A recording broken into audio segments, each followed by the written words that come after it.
How is everyone doing today? This fine afternoon. We have the events. It's Saturday. I work Friday, so I drop the events on Saturday.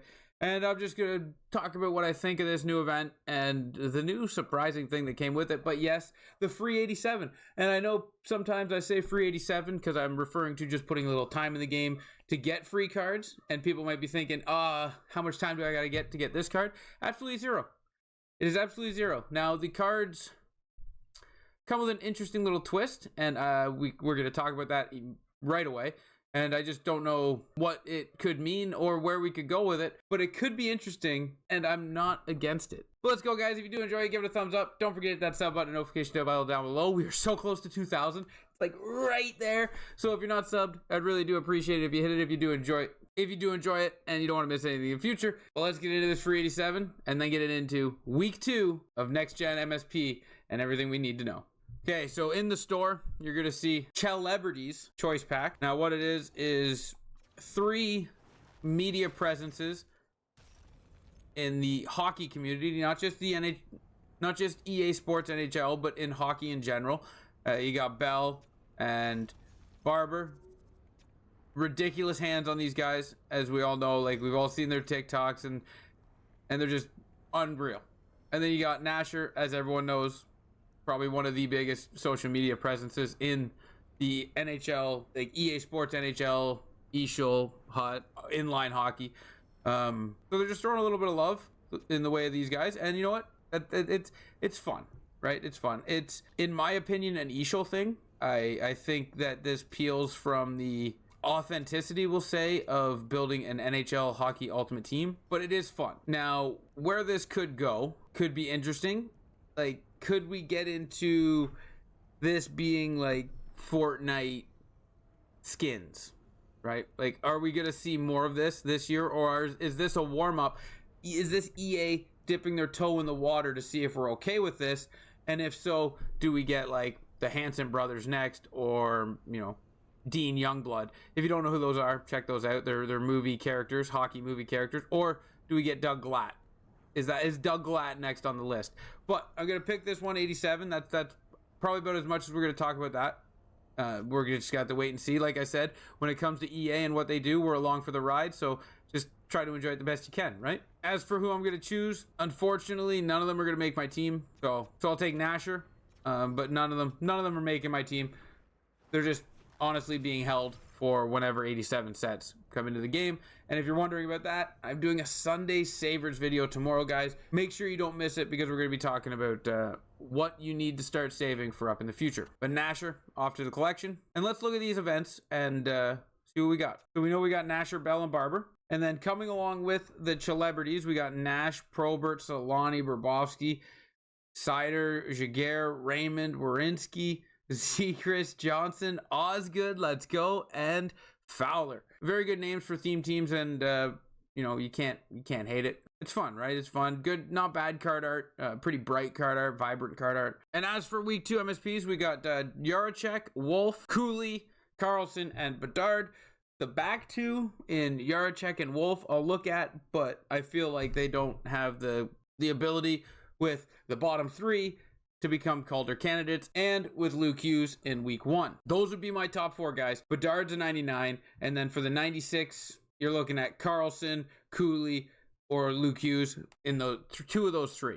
Then we got Bobby Brink, Kevin Korchinski, Matthew Pontus, we got Luke Evangelista, and I said that wrong, and Joseph Wool. So before we look at the cards, what all came down the chain, right? Now, the celebrity objectives is just like for celebrity collectibles, so you can get more than just the 1. 1, 5, 7, 10, 15, 20, 25. Power up collectible.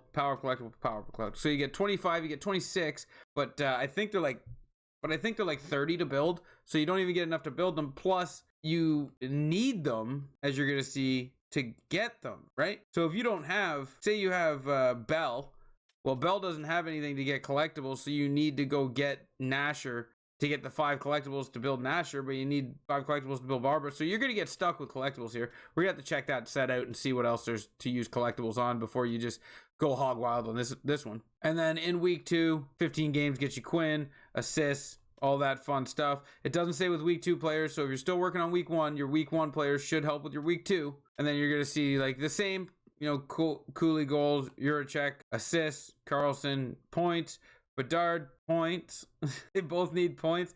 I want to say that should have been something else, but we're not going to question it. And then guys, this provides a ton of power-up collectibles. So this one here is good as well to do as well as week 1. So I'm good with the objectives because they give a ton of power-up collectibles, which is the backbone of everything in NHL 24. With new next gen moments, we have the celebrity moments, which changes things actually because you get a ton of collectibles for completing the celebrities.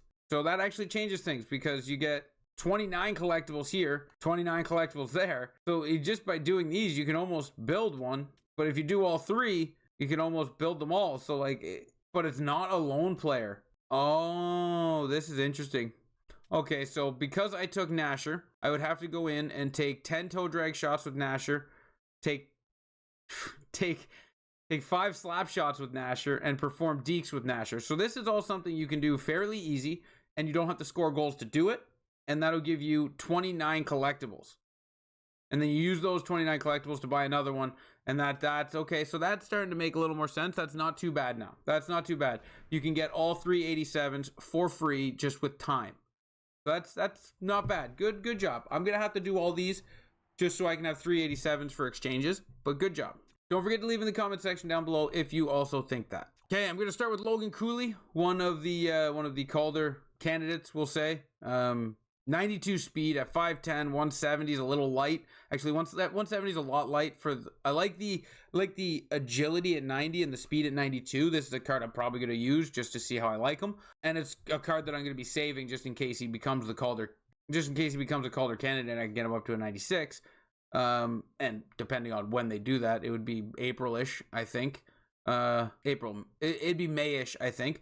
But yeah, his shot's not bad. His hands aren't bad. Elite edges, wheels, good card. But he is a little light. But that's the next gen event, guys. Right? If you like heavier players, 87s, Gallery of the Greats are your heavier players. Next gen are your young kids that haven't put on that man muscle yet. Dustin Wolf, 6 foot. Stay away from it. He's not getting the Calder. He's not getting anything near that. So don't think this card's going anywhere north of an 87. And he's 6 foot. Just stay away from this card. I feel like they did good by giving him the durability with the patch. The patch helped. The durability stat is great for the patch, and then the endurance is as well, but he doesn't have that high of endurance. So, they could have made him a banger of a goalie that recharges damn fast that you want to use. But this is a hard stay away because he's 6 foot. Connor Bedard, the 99 overall man. Everyone knows this card will be the Calder winner. And 5'10", 185. We played with Bedard last year.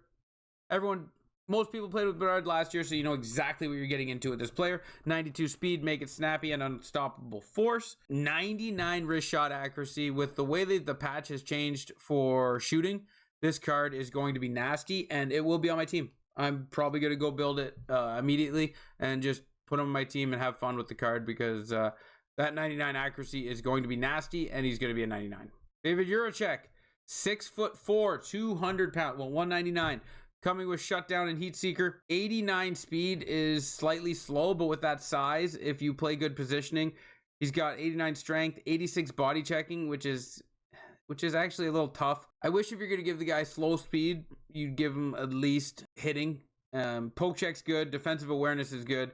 I feel like I'd be happier at 90 overall for body checking, but we can't always have the best of everything. They gotta have room to grow, right? So give it to him. And yeah, David Juracek, he might be better than Faber. I'm back and forth on that one. Leo Carlson, 6'3", 194 pounds, 89 speed, 89 acceleration, big rig, close quarters, and shooting boost. If you don't know, shooting boost is one of the better synergies this year. It's great to activate. Gives you slap shot accuracy, power, and wrist shot accuracy and power. And it's a really good one to activate. It makes the cards feel really good, and it makes them whistle the puck in the net. So I enjoy that one. Leo Carlson, 80 face-off. He's definitely a winger, full-blown winger, but unfortunately he doesn't have the speed for winger.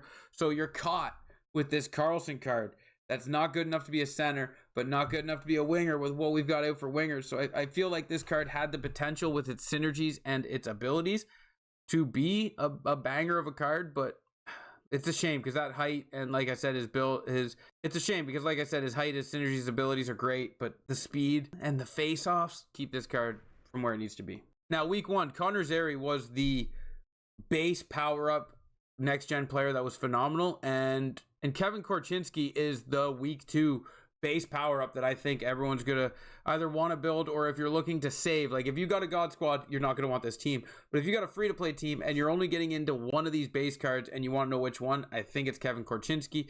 87 speed, slap shot power, wrist shot power is at a 94, 86 defensive awareness, 86 stick check. He is everything you need for a cheap card at 6'3". I really like Kevin Korchinski if you're looking for a budget card in this event to go after and build up. So there we go, guys. There is the event. The cards. I didn't look at the celebrity cards. Just there is the next gen event and how to get your free 87s and the objectives to do to get more 87s. So yes, one is completely free and one is free but with a little time. Take that as you will and leave in the comment section what you think of it. But guys, I like the next gen event and I like what they did with week 2. The week 2 players are really your Calder candidates, and then the celebrities, I'm just waiting to see where they go with it. Like I said, I feel like it's more of an Ishal thing, where you can do it earn it through a battle pass. But if they want to bring it to Hut, it's something different, right? We can't always ask for change and then when they give change, say we hate it. So this is something different. It's something new. It's something fun. And let's see where they take it. But anyways, guys, thank you for watching. Until next time. Ciao, ciao.